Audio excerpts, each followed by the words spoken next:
we move the bullshit forward by participating in the bullshit, and don't want to call it bullshit when we smell the bullshit, even though it smell and tastes like the bullshit.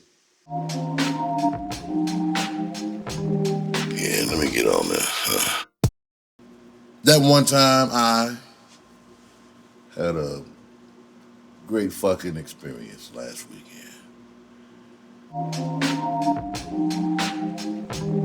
Yeah, let me get on there. I told y'all about my trip to Iron Mountain.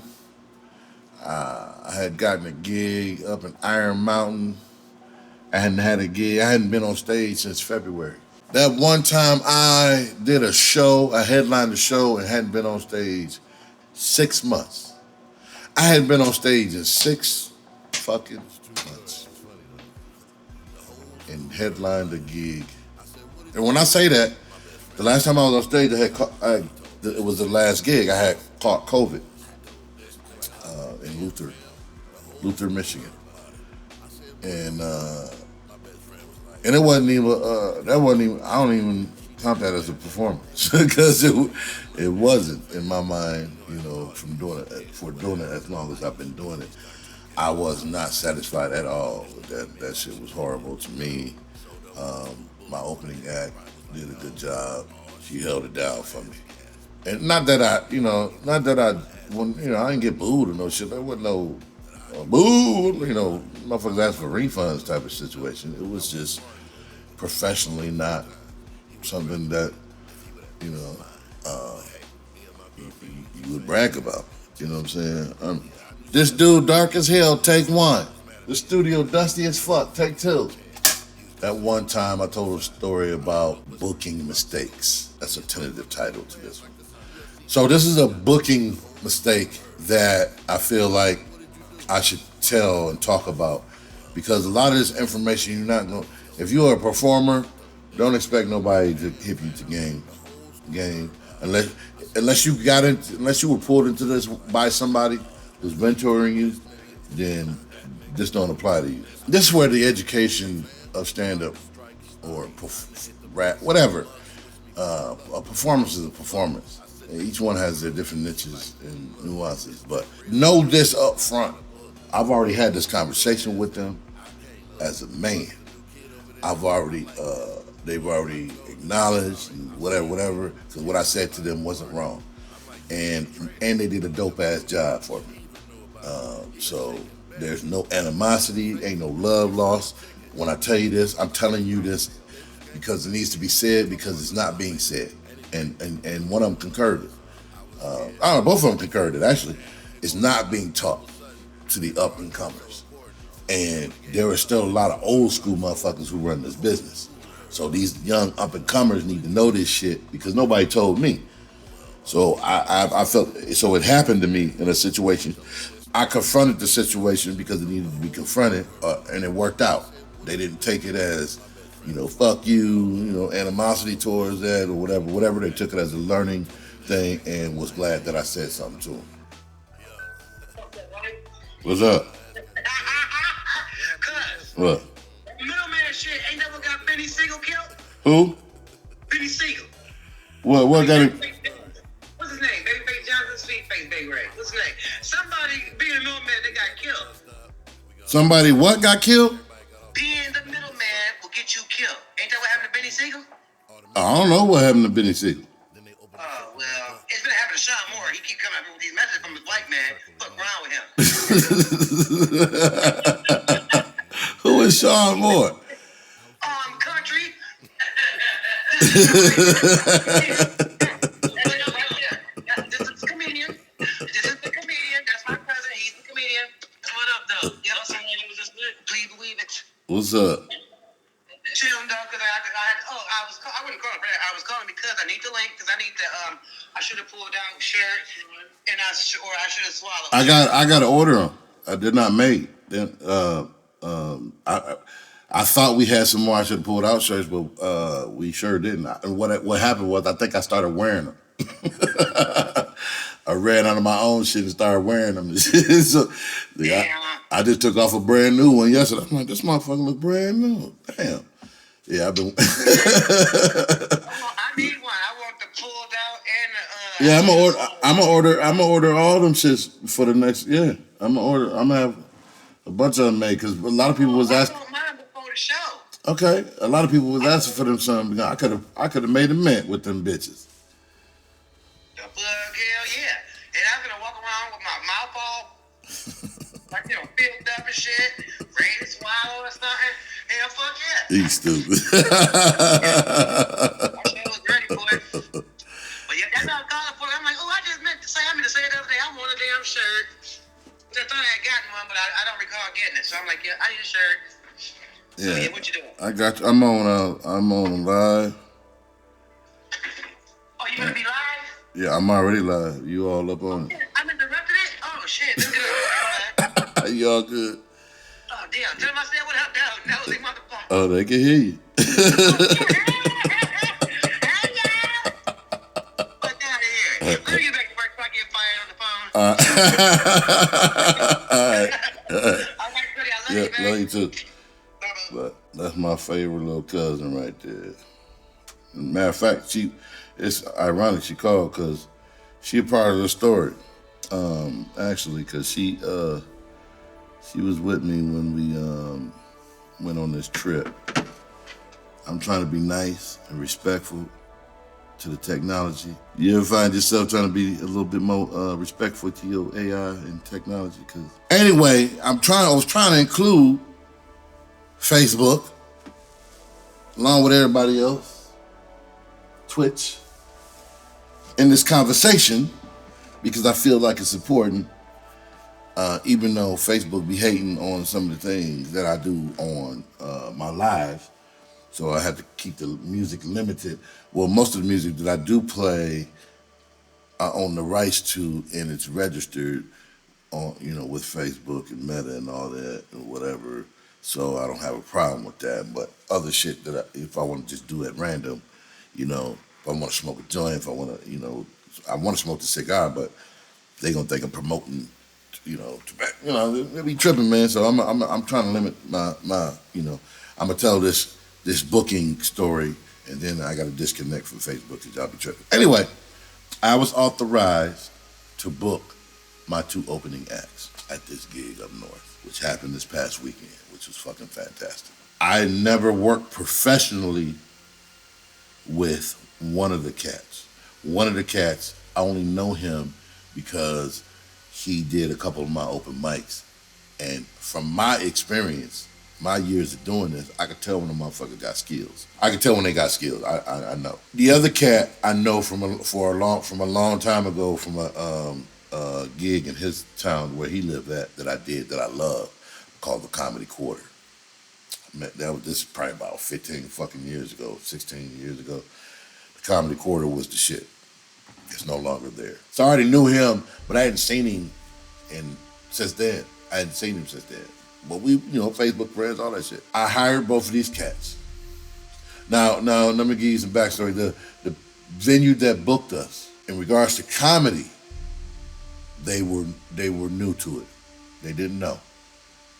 So, nothing on them in regards to that. And kudos, shout out to them for being honest that they didn't know when they talked to me.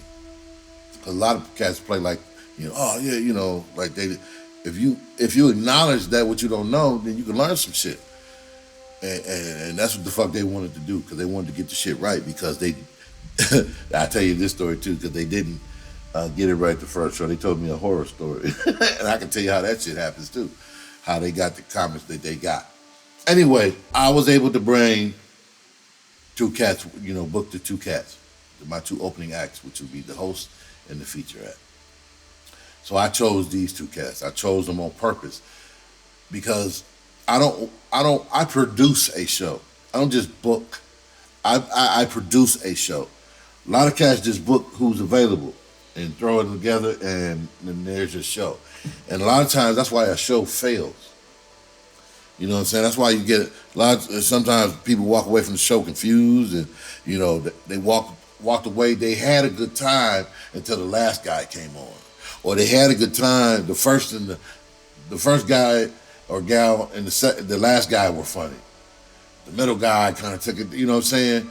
Those things happen because the show is not being produced, in my opinion. It was just thrown together. That's just my opinion. Those shows don't work out because people are just putting them, who's available. I choose to produce it. Who can I put together? First and foremost, every time I get the book, I always try to find a female first. I always try to add a female to it. You know what I'm saying? That I made that my thing for the last 15 years.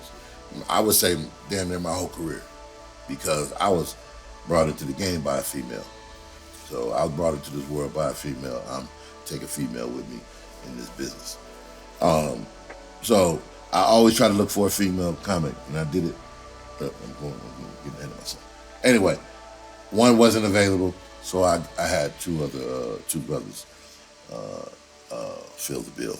And now I don't know, what they had been taught on this, that, and the third, whatever. I don't know their background like that. I'm just going off of what my interaction was. So I book them. I send them itineraries, all the information that they need to be successful at this gig. I reiterate the importance of them being on time, that money will be taken out of their check if they are not on time. If they are 30 seconds late, money will be taken out of their check. I'm a stickler for that as my pet peeve. If they are late, they will be docked money, period. I don't give a fuck what your excuse is, other than somebody dying in the family or you die. Don't be late. If you follow these rules, we're going to have a good time, because I put you together along with myself for a reason. The first mistake that was made once they were hired. Hey, this is why I do things via email as well, especially when it comes to booking, so I have a record of it, because I use HubSpot. But on Facebook was the preferred method to speak to me. And so they also opened up a thread and added the comics that I hired. So it's all of us on this thread. And I think any other comic that was on that bill too. That was the first mistake. I'm like, damn, why did they do that?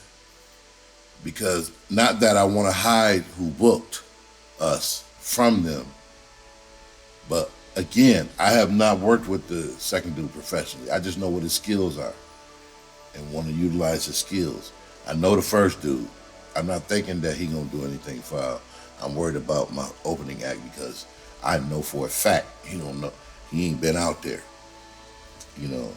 Been out there and fucked with bookers and, out there.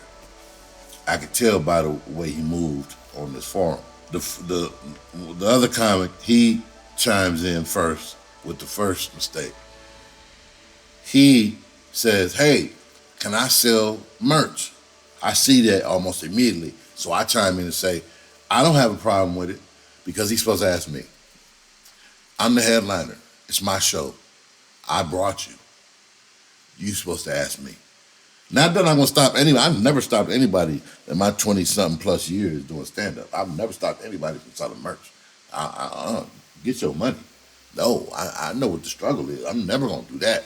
It's just a courtesy thing. You acknowledging this show, this is not your show. This is somebody else's. Hey, can I sell my merchandise at your shit? So I chime in immediately. Oh, I don't have a problem with it. Then they chimed in and say, oh, yeah, absolutely, blah, blah, blah, blah, blah, da, da, da. I don't say nothing about it.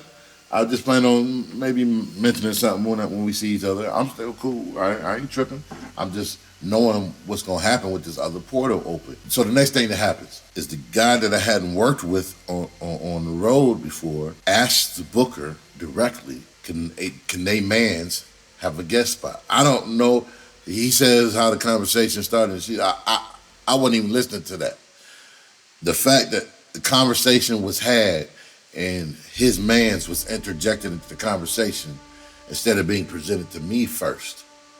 So if I want my guy or gal to do a guest set, I'm going to the headliner and say, hey, you don't mind if my person, if I'm on the show, you don't mind if my guy get a headset. If there's no other, and I do my work, my homework. Is there any guest sets tonight? Oh, no. Okay, let me put myself in the position of I'm working the gig, but I don't know the bookers, right? I got brought in by the headliner. I put myself in the same situation. I got brought in by the headliner, and I got a friend with me that's a comic. If the headliner brought me to the gig, I'm going to ask the headliner, hey, my man showed up, he a comic, can he get on? I'm not going to go around the guy that brought me or the girl that brought me to get to the connect to ask them, because that look a certain way. That look just like how I just explained it. I'm going around you to get my guy on, even though you brought me here. That's how I looked at it. But again, remember when I told you my mindset and being older and mature and a thinking person and having experience, I'm knowing this guy just doesn't know. He don't know. He young, he hot, he trying to get on, and he ain't nobody taught him this. But to me, it's obvious. I'm not gonna go around you to get to your connect. You know what I'm saying? Like, we was drug dealers, nigga, you hit. You know what I'm saying? We gonna sit you down in the chair in the middle of the empty room and circle you and ask you questions that don't make no sense, just so we can whoop your ass. You know what I'm saying? Like, so we can bust you in the kneecaps or some shit. That's what went down. You went around me to go to the connect, and that's how it looked. But again, I'm a thinking man. I understand what just happened, what just transpired. He just don't know. And so I'm going to tell him. So I talked to the booker. And the only way that I found out is because the booker, again, was honest with me. It was saying, hey, you know, but the conversation got mixed up and confused because at one point I thought the booker had their own host. And then that person fell out. And then that person came back. And then this conversation happened saying that one of the guys that I'm bringing has a friend and then wants to be on the show. Now they're on the show. And I only found that out because I watched them do a radio interview and mention who was on the show. And so I'm like, who is that?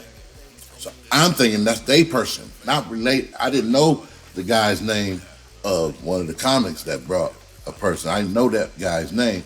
I thought that person was the person that the booker had. So there was miscommunication in, because I didn't even find that out until I got to the venue and squared that away, that person was really the person that the comic brought instead of the person that they had. So it was even more confusing than what you're hearing right now. But it'll make sense in a minute. So I find out there's a fourth person on the bill, which is not a problem if you're doing a guest. That's not a problem. Person gets 3 to 5 minutes, 7 minutes if they're real funny, you know, to be on the show, whatever. But there's a way to get that and make that happen, and this person didn't do that, so I was against it. But again, that's their venue, so if that's what they want to do, they can do it. I just told them right up front, I was like, that's a no-no. And they were like, oh, really? I didn't even know. And I understood that they didn't know. That's a no-no that he asked you. He should have asked me first. I brought him in. They agreed. They was like, yeah, that's kind of true. Said, next time I'll run it through you and blah, blah, blah, blah, blah. So they was real cooperative when it came to that. They understood and probably saw that looked kind of funny too, that they they bring it. So in essence, the guy, my middle act that I hired was replacing the MC that I hired. You know what I'm saying? He was trying to get his mans on as an MC. And this is where the other confusion comes in.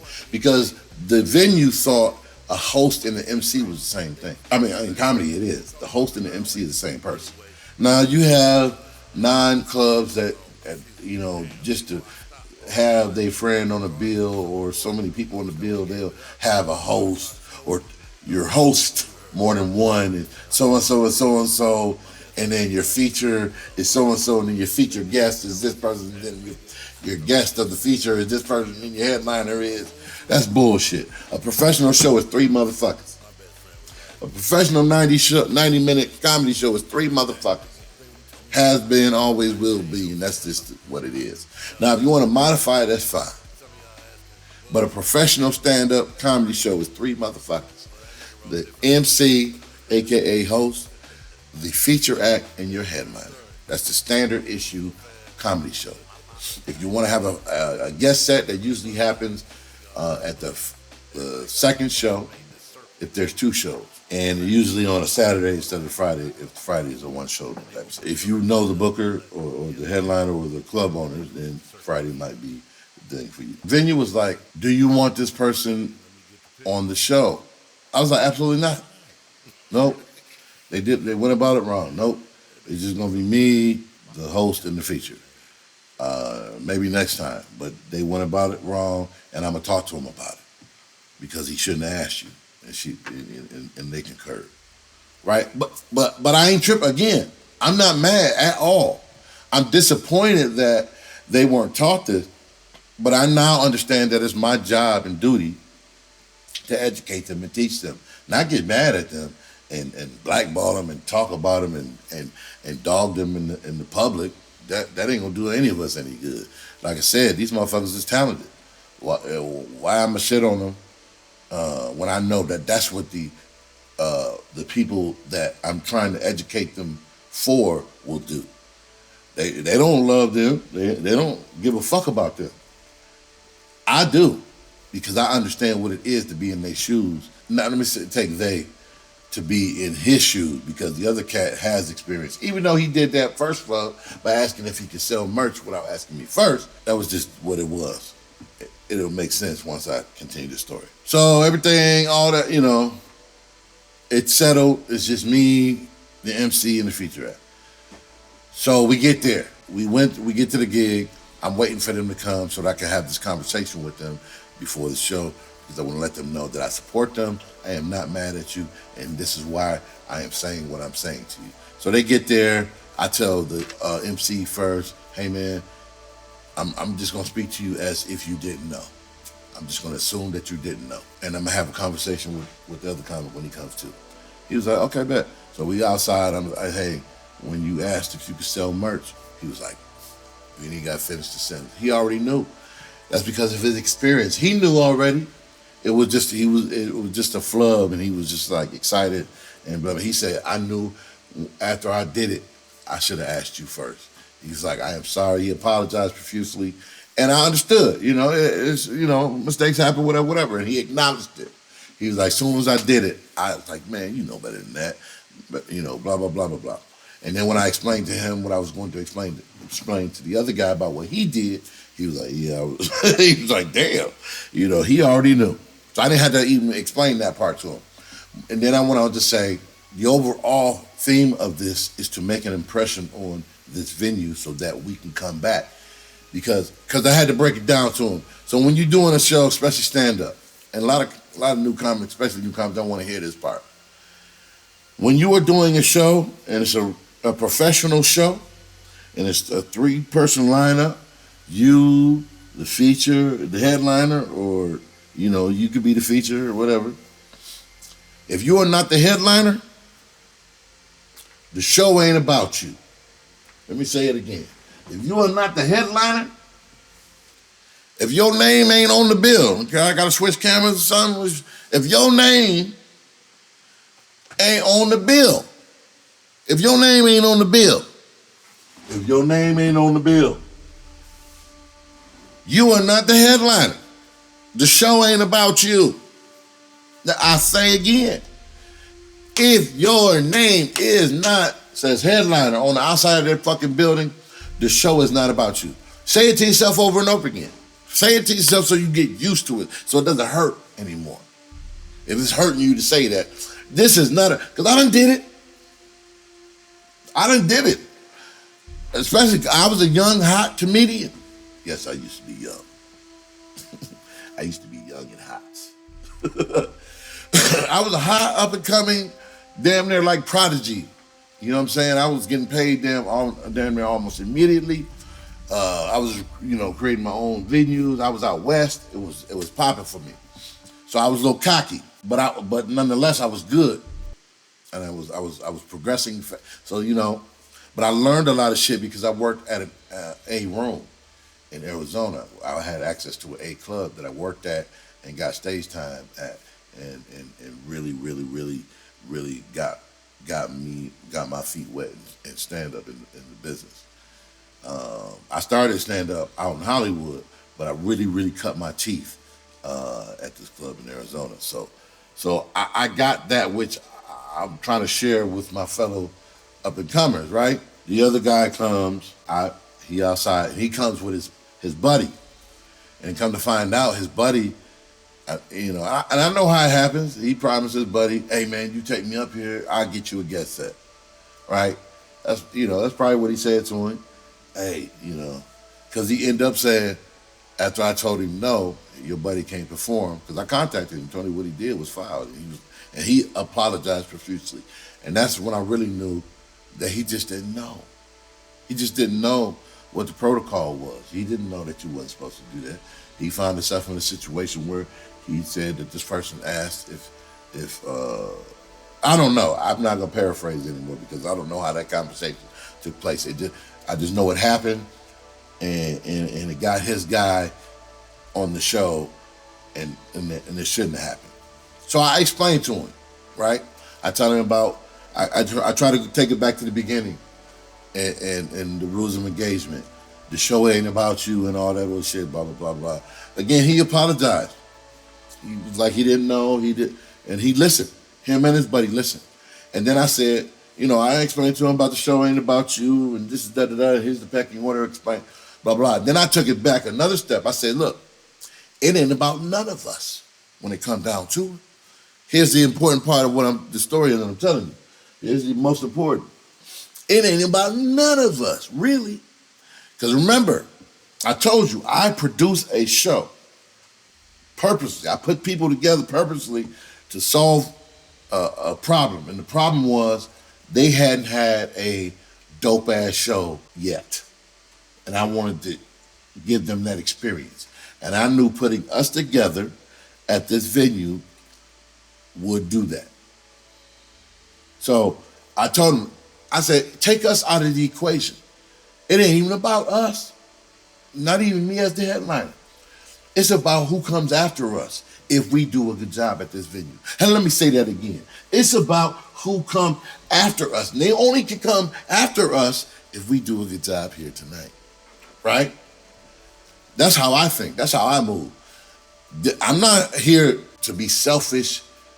I'm going to go here, I'm going to destroy it. Bam, bam, bam. They're going to book me. They're going to love me. I'm not thinking about it like that.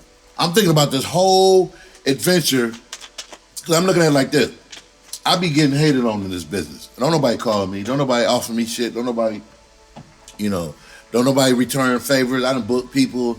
I done help motherfuckers pay their mortgage. Don't nobody call me for gigs whatsoever. So this gig is in my home state. So I want something in my home state that I can go to once or twice a year. So my goal and objective is to keep this place open. Or not necessarily keep them open, but keep them wanting to do stand-up. If I keep them wanting to do stand-up, that means there's a job, not just for me, but for 3 more comics each month. There's a place for them to go and make some money to pay a bill 3 times a month. If we do a good job here, because up until last weekend, they had a good show or two, but their last show, from my understanding, bombed like a motherfucker. Their last comedy show bombed like a motherfucker. The headliner sucked. They said they was offering other comics money, weed. Please go get him off the stage. I can't think of the cat's name. They said the middle act was horrible. And the middle act happened to be at the show that we did. And I talked to her for a second, and she asked me a bunch of questions and wanted some feedback, which I was grateful to give, and had some questions about stand-up. And I wanted to play with the RC cars that they had. Yes, they had RC racing. Oh, he was like kids in the candy store. All of the comics, we was out there. Well, they were, but I was stuck talking to this person. I don't want to say stuck. I want to use that in that sense.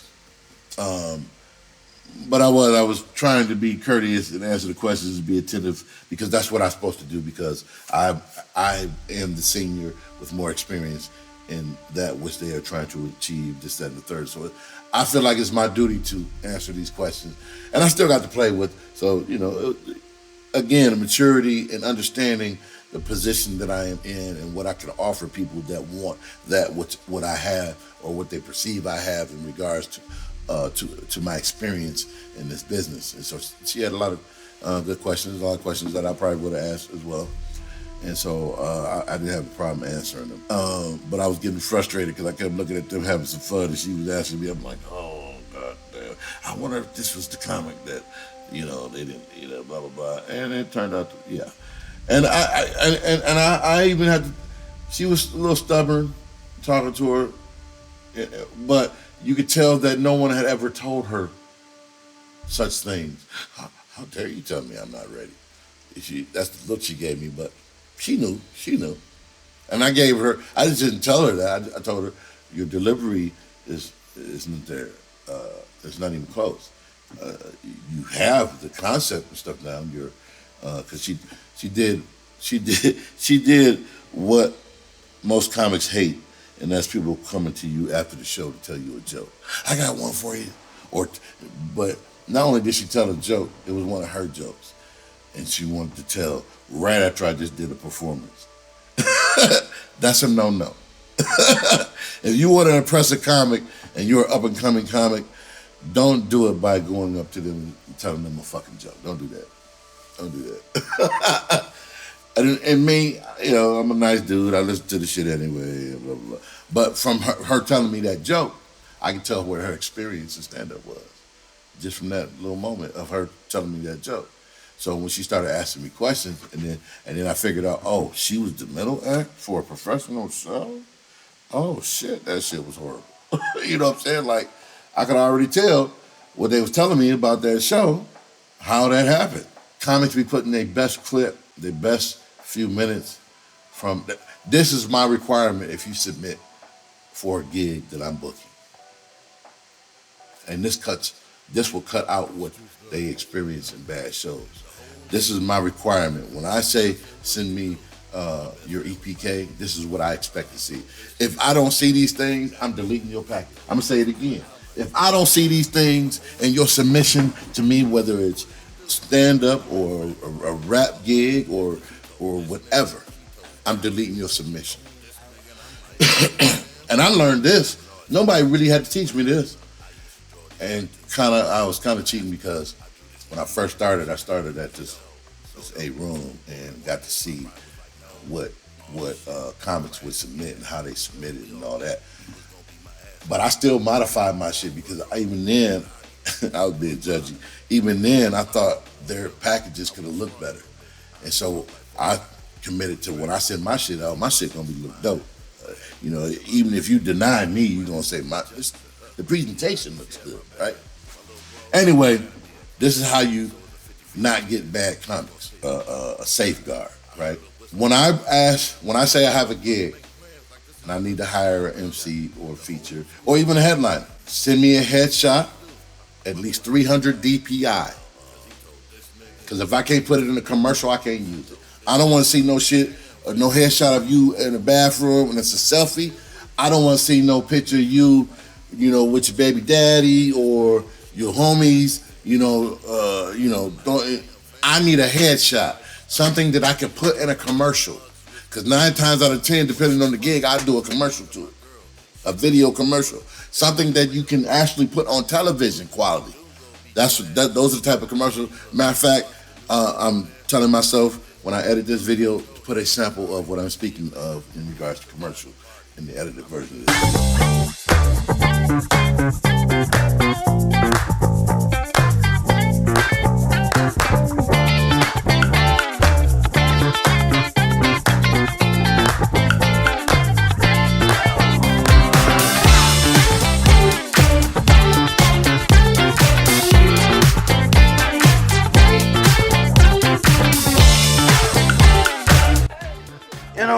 And I'm like, this motherfucker's on drugs so bad. I told him one day, I said, crack is for the birds. That motherfucker said, tweet, tweet.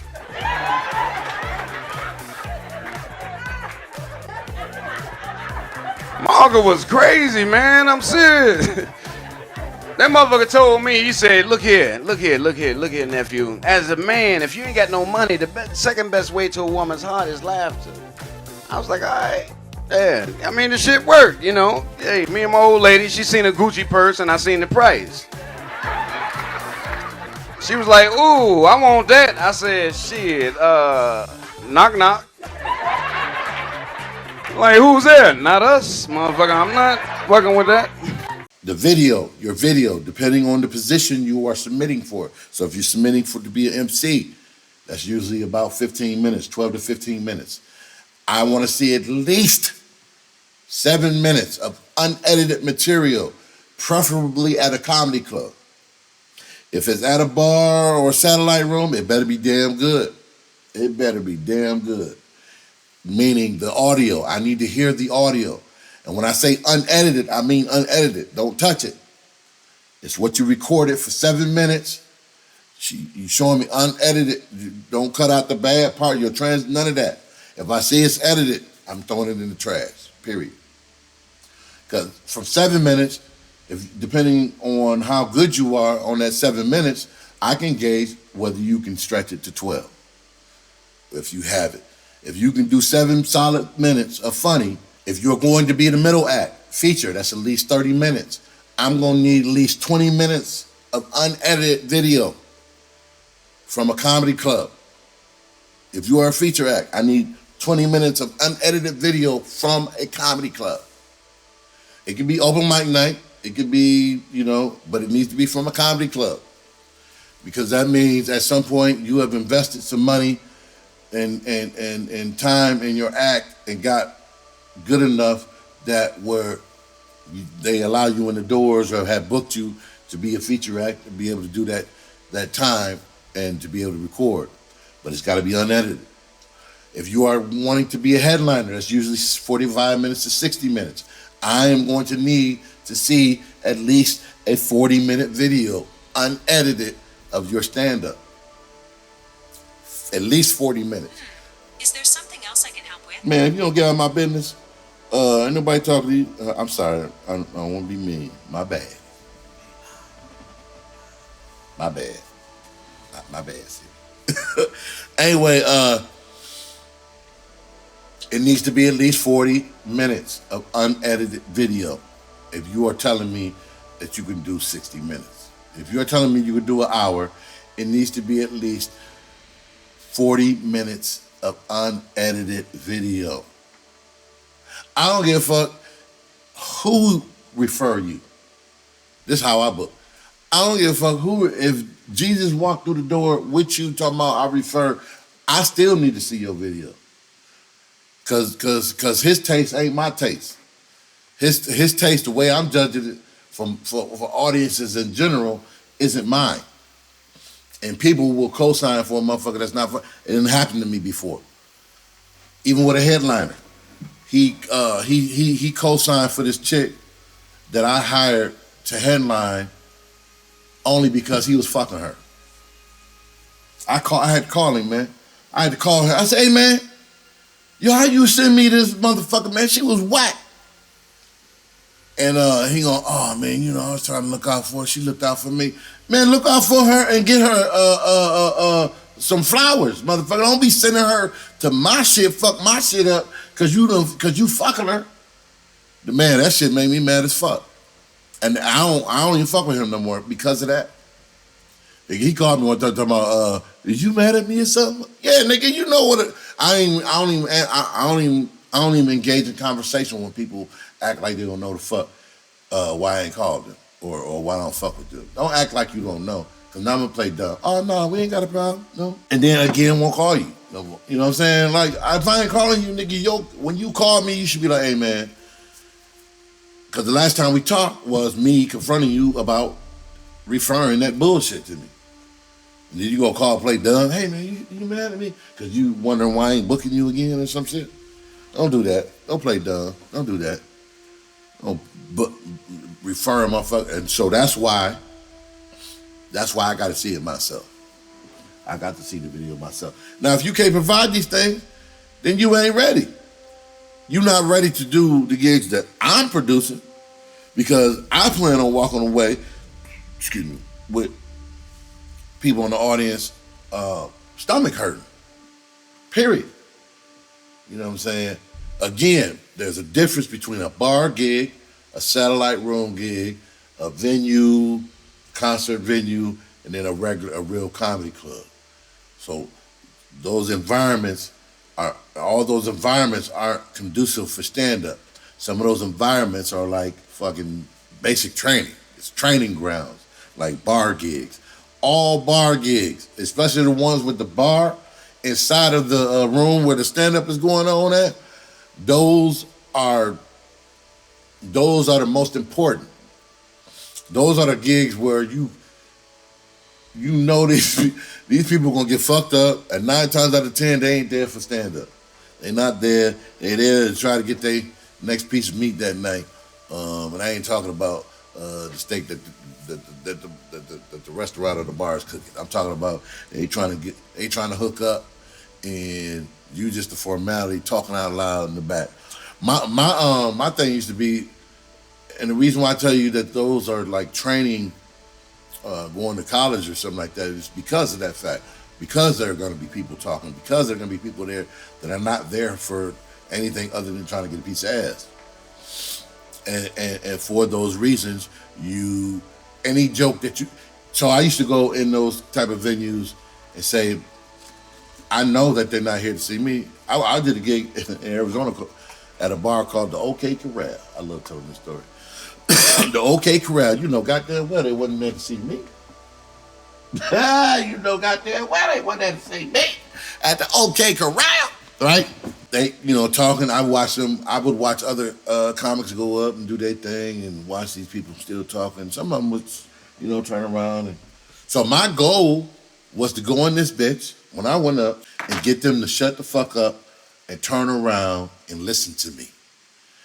And without telling them, shut the fuck up, turn around and listen to me. That was the goal. I made that shit happen almost immediately. That's how good I was in the early days. I made that shit happen almost immediately. And they would almost immediately start, it was in steps till my first little thing. And then a couple people chuckle, and then I go on my second one. And because my third one was my grenade. I go to my second one, and then when I start telling my third one, which was my grenade, that's when they would really quiet down a little bit more, like really. And then when I throw that grenade joke, boom, I tell my fourth joke. Now these motherfuckers setting up on purpose to hear what I'm saying, and they turn and they hear. By the time I get to my fifth, sixth joke, the motherfuckers gonna shut the fuck up completely, and they turned around watching me. And that's the goal. That's the goal. So any joke that you can get out of a bar gig situation like that, you take that joke to an actual comedy club where they are there for stand-up. The atmosphere and the ambiance is set up and conducive for stand-up. That shit gonna kill. If you got these motherfuckers in the OK Corral, the lab, with all the noise and the bar shit that's going on, that joke gonna kill at a real comedy club. So that's what you use those things for. You use those as training. You use those as test outlets to test your material. And because when you deliver it at a real comedy club, that shit will hit. That shit will hit. And I know this is not music related for you Facebook people who are watching on my Hood Rawlz page. I do have a comedy page, but I wanted to tell the booking aspect story, so because that relates across the board, whether you rapping or singing or doing stand up or whatever. Don't go around the person that brought you into the building or the situation to try to get your come ups or help another motherfucker. You will cut your own throat doing that, because other bookers talk to each other. Those referrals that they ask you for, the motherfuckers don't go in vain. Because nobody in Hollywood want to work with anybody who's an asshole that they know is an asshole up front. They ain't got no choice once you become famous and you an asshole. If you an asshole up front, it's going to be a problem up front, and they know it right now. They're not going to fuck with you. And you doing shit that's going to end up Xing them out of the equation or the money-making equation. Nah, they're not fucking with you. This business is about trust. And it's a lot of dirty motherfuckers in it breaking those trust barriers, and people are leery. So that's why you keep seeing the same shit over and over, the same people doing the same shit, because people want to fuck with people that they trust. And to break in those circles of trust, that those people that have that power, things like going around the connect to get to them, they look at that. Like, this motherfucker's a dirty motherfucker. Your boy, your friend brought you in this situation and you going around his back and shit? Yeah, that's fucked up. And a lot of people may not fuck with you because of that. So again, this whole story was to tell you what could happen in booking situations. And a lot of times they don't happen the way I directed it after I got the information. Meaning, I didn't blow up at the situation. From experience, I knew what it was. That's the main thing. From experience, I knew what it was.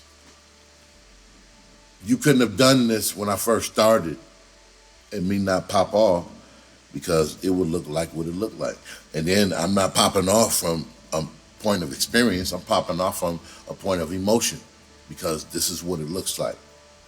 Not understanding, you just don't know, just like anybody else, because my experience hasn't been that. My experience is what it is now. In the last couple of years, I've just been doing this shit. I haven't been on the road, so I'm just now getting, I'm doing this, I'm booking these things, and it looked like this, you know what I'm saying? Now I have this experience of working for many different bookers, being in many different situations, being in many different conflicts, because this, that, and the third, and understanding the dynamics of the whole situation in the first fucking place, and taking all these things into consideration. So when I see a situation that happens or presents itself, I know how to respond to it. And if I respond to it negatively, that's on purpose. That would be on purpose. And I choose to respond to it at this point in time in my life positively, because I'm gonna book them cats again. We murked that show. That's the get to. We murked that show. The MC went up there, did his damn job as the MC, and then my feature act went up there, did his damn job, and then handed it to me. And I'm gonna tell you something a little personal about me. As I told you in the beginning of the story, I hadn't been on stage in 6 motherfucking months. Now, I've been doing stand-up for a long time. So to me, it's like riding a bike. But again, I'm a human being. I'm human.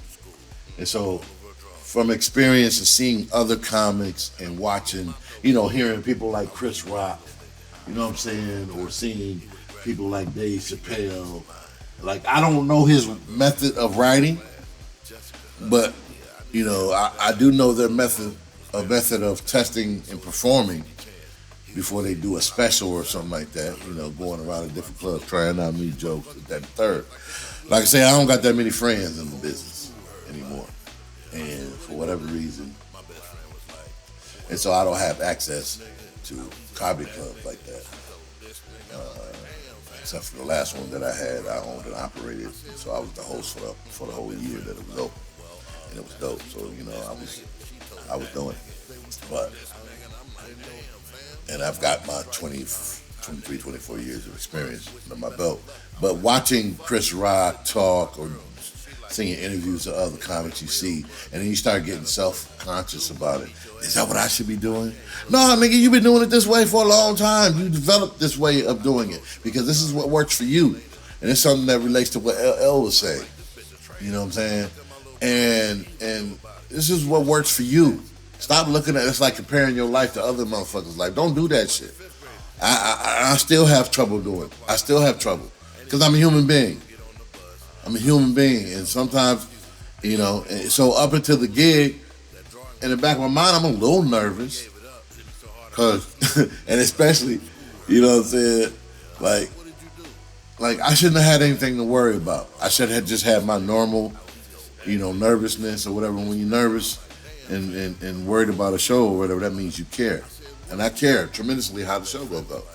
But I shouldn't care as much to think that I'm going to, because I've been off stage for 6 months, that I'm going to be the weakest link. I hope I'm not, because anything could happen. But from my experience, you know, I kind of do good under pressure like this, and we about to find out. So to help that and combat that thought process, I produced the show. Again, it's a difference between just booking motherfuckers and throwing a show together and producing a show. I produced a show, so if I allow the show to happen the way I put it together, then I'm not gonna have a problem. The show is gonna be stellar, and that's what it was. That's what it was. And so not only did I produce the show, I did a pre-production situation. Because I hadn't been on stage in 6 months, I went ahead and invited some people to ride with me to the gig and be with me at the gig. One of them was there to get me in the mind of a comic. And that's my cousin, the one you saw on the phone call earlier. She funnier than me. She funny as a motherfucker. And I convinced her to do stand-up. Yeah. I've been trying to get her to do it for the last 15 fucking years. Anyway, that's another story. But I knew her being in the car, clowning with me, talking shit to the gig would get me in the mindset that I needed. Because I'm not one of them cats that's on and telling jokes all the time and trying to make everybody laugh 24. I'm not that guy. Something happens to me when I hit the stage. And it's just a performance mode that I go into when regards to stand-up. Same thing with music. Something just happens when I hit the stage in those particular roles. And it's hard to explain. Motherfuckers be talking to me, looking at me and like, nigga, you don't look funny. You know, my headshot, I ain't laughing or smiling. I'm just not that type of performer. So I invited another young lady because she my road dog, my best friend, older person who is the epitome of unconditional love. And those two in the car with me, those two ladies in the car with me, man, that's what did it. That's what prepped me to go ahead, knock it out the park at that gig, was the pre-show, the pre-game show. Because I don't be around nobody, personally, that are comics. I don't hang out, so I don't have that camaraderie that a lot of people have.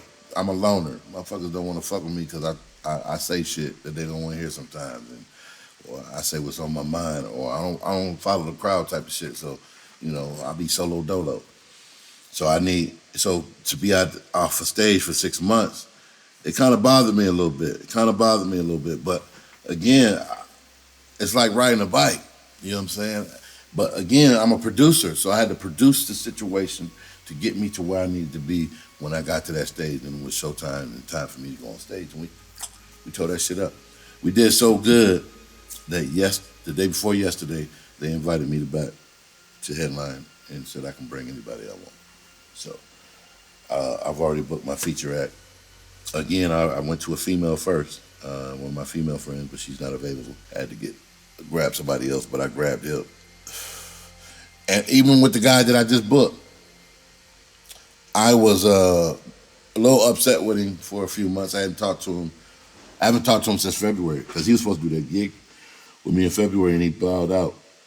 And he had a great reason to bow out, but at the time, it wasn't the time to be bowing out on me. And so, I'm allowed to be upset. I stayed, upset for not a long time, just for a couple weeks, because the reason he had was a damn good reason, and I can't be mad over that. So I got over it kind of quick. I still didn't call him or talk to him because I caught COVID at that gig. So that shit almost took me the fuck out. So I really wasn't trying to talk to anybody. And you don't talk to somebody for 3 months, what's 4 or 5 months?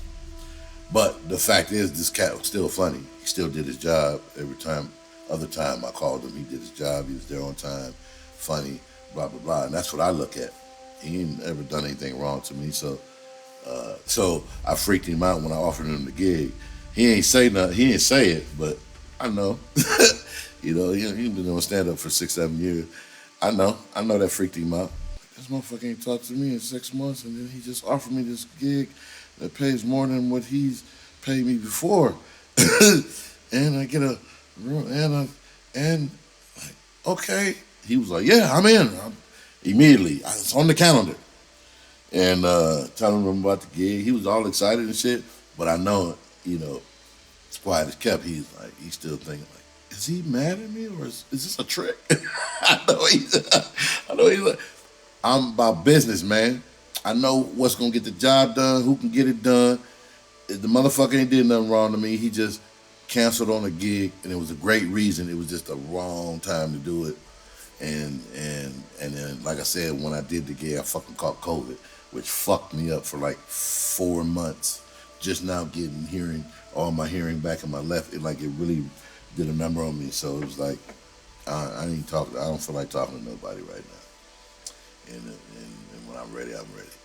And I was like, why not?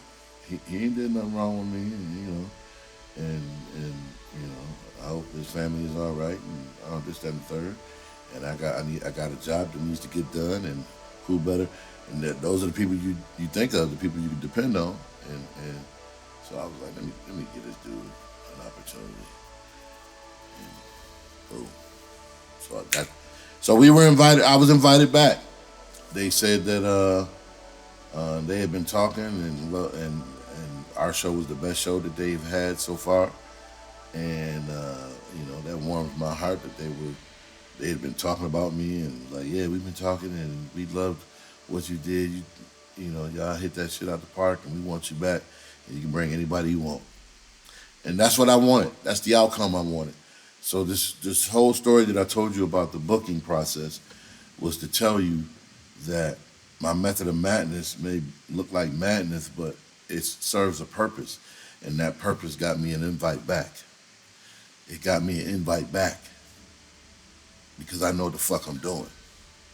I know what I'm talking about. Only because of experience. That's it. Only because of experience.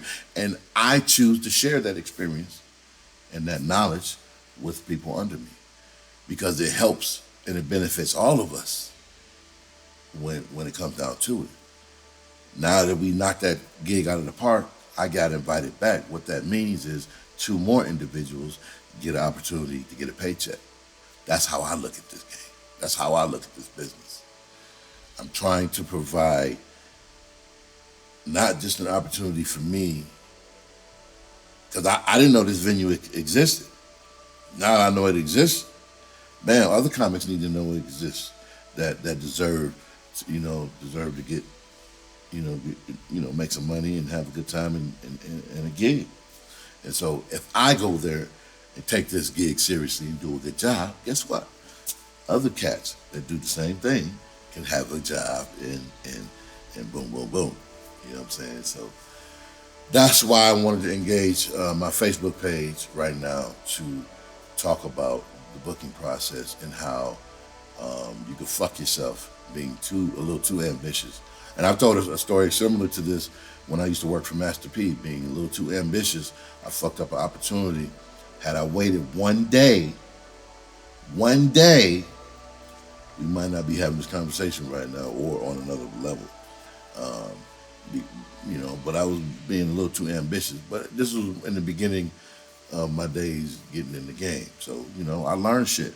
And so these are the things and information that I pass on to the young up-and-comings. They could choose to take it or leave it, but I'm going to share it, and this is what happened to me, and this is why you shouldn't do X, Y, Z, so that, you won't have and run into and bump your head like I've done. So, again, this is just a lesson in what not to do when you get a gig from somebody, how to act, and so that you can get bookings again from the same person that offered you to work in the first place. Here go my drug analogy again. Don't go around your hookup to get to the connect on the first fucking day. I was there in my head. I'm like, damn, at least do the gig first. I even told him that. I was like, man, I was thinking to myself, like, this dude still don't get it, because a few minutes later, you was like, So do I send them to you? Like, damn. No. So I had to be clear. And to be clear, no, he's not getting on stage. And I'm like, damn. I'm like, at least do the gig first. You do the gig first. They like you if they want to continue talking on their own, blah, blah, blah, and that's what it is. But don't. That's what made me really talk to him because I'm like, he just don't understand. He don't have an understanding. That's all. And it's because no one ever told him. No one ever told him. And so it's my duty to tell him. It's my duty. What I look like complaining about some shit that I had an opportunity to curve with another individual. I'm about solving the problem. So solving the problem is each one teach one, and we need to all have a little bit of that in our system. So I'm gonna let Facebook go because I want to do other shit.